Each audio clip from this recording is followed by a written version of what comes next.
धन्यवाद दोस्तों, आपका बहुत बहुत स्वागत है मेरे इस यूट्यूब चैनल में। मैं आपका साइबर होस्ट दफ्तरी लेके आया हूँ साइबर सिक्योरिटी के ऊपर एक नया वीडियो। तो चलिए शुरुआत करते हैं इस अद्भुत वीडियो के।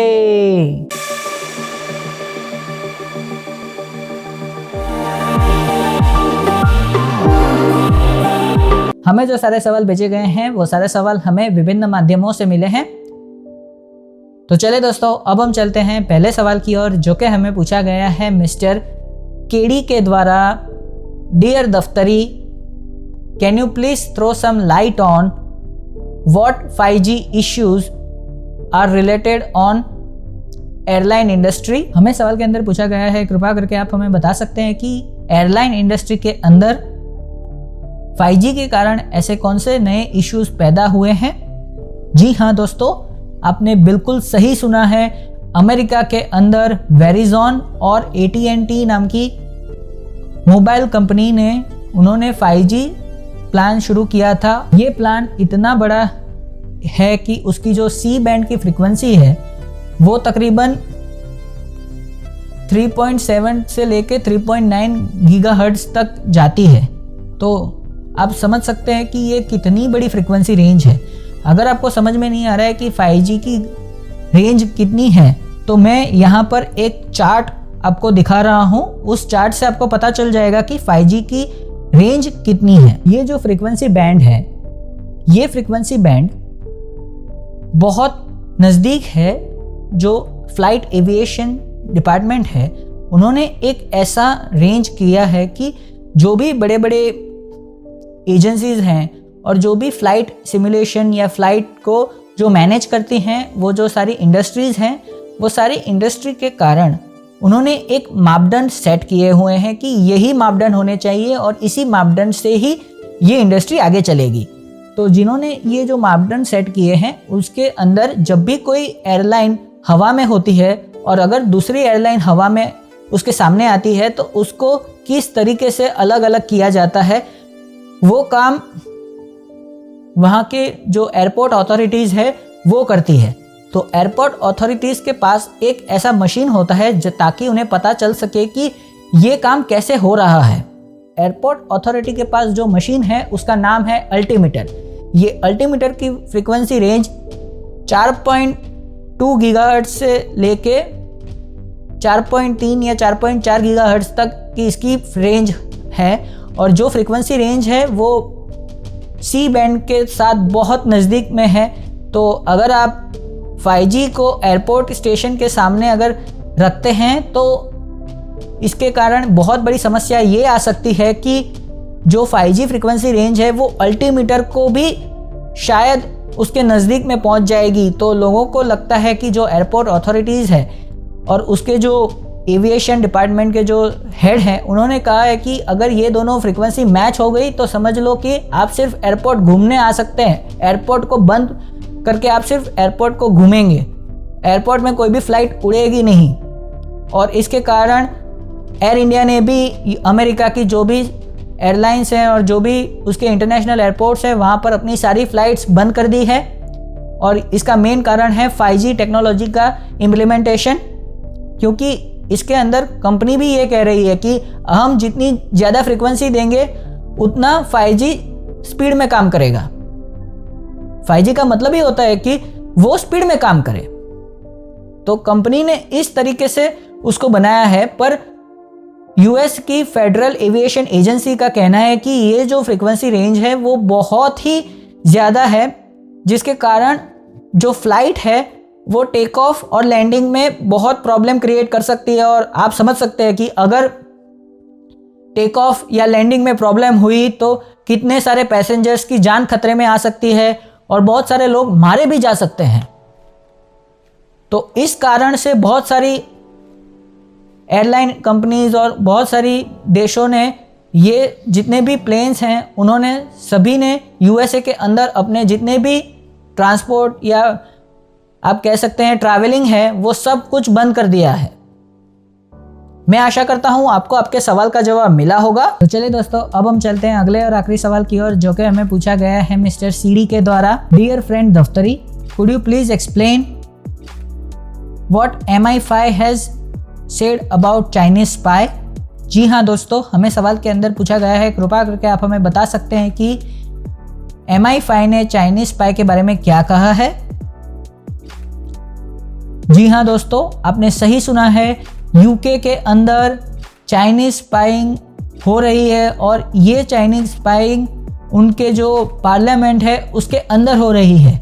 और जिन्हें पता ना हो MI5 का काम क्या है, MI5 वहाँ के यूके के अंदर के इंटेलिजेंस गैदरिंग का काम करती है। MI6 के बारे में आपने ज़रूर सुना होगा, जेम्स बॉन्ड 007 वाली मूवीज़ के अंदर, और यहाँ पर जेम्स बॉन्ड MI6 के लिए काम करते हैं।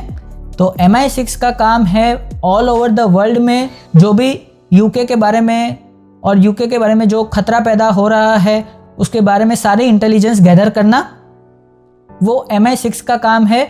अगर आपको कहीं एग्जाम में पूछा जाए MI5 और MI6 के बीच में क्या अंतर है, तो आप समझ जाइए कि MI6 इंटरनेशनल के लिए काम करती है। जैसे हमारे यहाँ पर research and analysis wing raw है, वैसे ही यूके के अंदर MI6 इंटरनेशनल इंफॉर्मेशन गैदरिंग का काम करती है, लेकिन MI5 यूके के इंटरनल इंफॉर्मेशन गैदरिंग का काम करती है। ये जो MI5 है उन्होंने एक नोट जारी किया है और उसमें कहा है कि चाइनीज एक लॉयर है जिनका नाम है क्रिस्टीन ली, जिनकी फ़ोटो मैं आपको यहाँ पर दिखा रहा हूँ। ये यूके की सिटीज़न है और उनके CCP के साथ बहुत अच्छे संबंध हैं। जिन्हें पता ना हो, CCP मतलब चाइनीज़ कम्युनिस्ट पार्टी। और 2019 में जब यूके के अंदर चाइना के 70 साल पूरे हो रहे थे, या उनके कुछ प्रोग्राम उन्होंने 2019 के अंदर एक आयोजित किया था, तब उसके अंदर चीफ गेस्ट के तौर पर क्रिस्टीन ली का नाम आया था। और उनका बेटा भी एक पॉलिटिकल पार्टी के अंदर उनकी ऑफिस के अंदर काम कर रहा है, और ऐसा माना जा रहा है कि उन्होंने फंड्स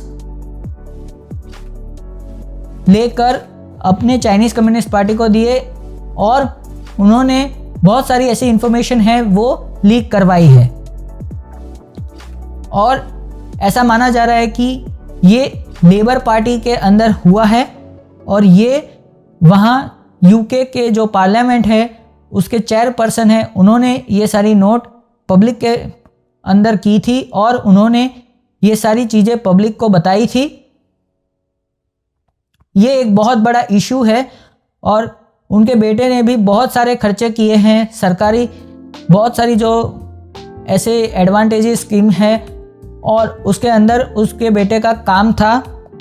और उनका बेटा जो सरकारी स्कीम्स हैं जो उसको यूके के अंदर इम्प्लीमेंट करती है उसके बारे में सोचती है कि ये स्ट्रेटजी इम्प्लीमेंट करेंगे तो इसका क्या फ़ायदा होगा, क्या नुकसान होगा। उस टीम के अंदर वो एक कोर मेंबर है और वो भी अब मिसिंग है। अब क्रिस्टीन ली भी इस नोट के बाद मिसिंग है। मैं आशा करता हूं आपको आपके सवाल का जवाब मिला होगा। तो चलिए दोस्तों, अब हम चलते हैं इस वीडियो के अगले भाग की ओर, जो कि है टेक न्यूज़।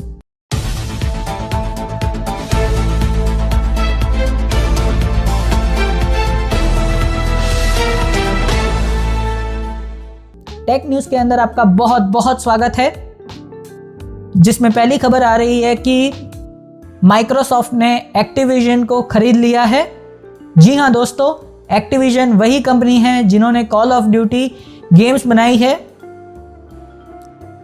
और उन्होंने तकरीबन $63.8 बिलियन कैश के अंदर ये कंपनी को खरीदा है। अब हम चलते हैं अगले टेक न्यूज़ के तरफ। जो मैंने आगे टेक न्यूज़ कहा कि विंडोज़ ने या फिर माइक्रोसॉफ्ट ने एक्टिविजन को खरीदा है, उसके कारण सोनी जो उनका बिगेस्ट कंपेटिटर है उनको तकरीबन $20 बिलियन का नुकसान हुआ है, ऐसा बहुत सारे एक्सपर्ट्स का मानना है। जैसे कि सोनी के पास ऐसे बहुत सारे टाइटल्स हैं जो एक्सक्लूसिवली सिर्फ आप सोनी पर ही खेल सकते हैं, बाहर आप नहीं खेल पाएंगे।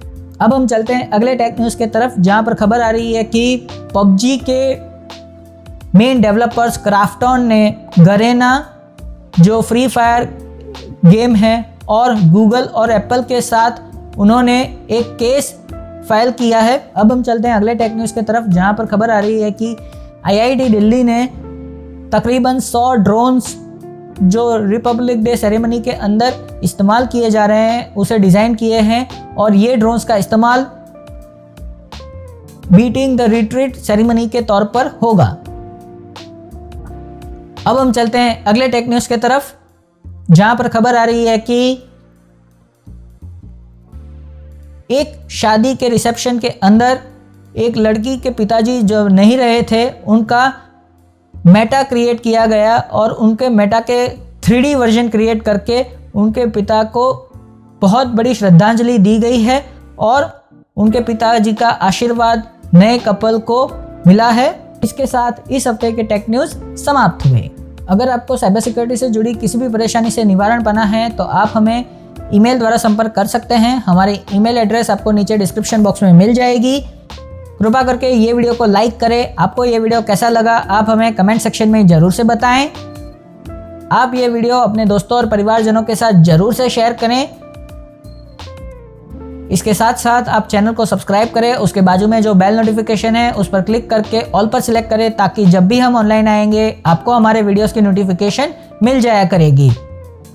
अब हम कू एप्लीकेशन पर आ चुके हैं। आप हमें कू ऐप पर फॉलो कर सकते हैं। कू ऐप की डिटेल्स आपको नीचे डिस्क्रिप्शन बॉक्स में मिल जाएगी। अगर आप हमारे काम को सपोर्ट करना चाहते हैं तो आप हमें patreon.com पर भी सपोर्ट कर सकते हैं। हमारे patreon.com की लिंक आपको नीचे डिस्क्रिप्शन बॉक्स में मिल जाएगी।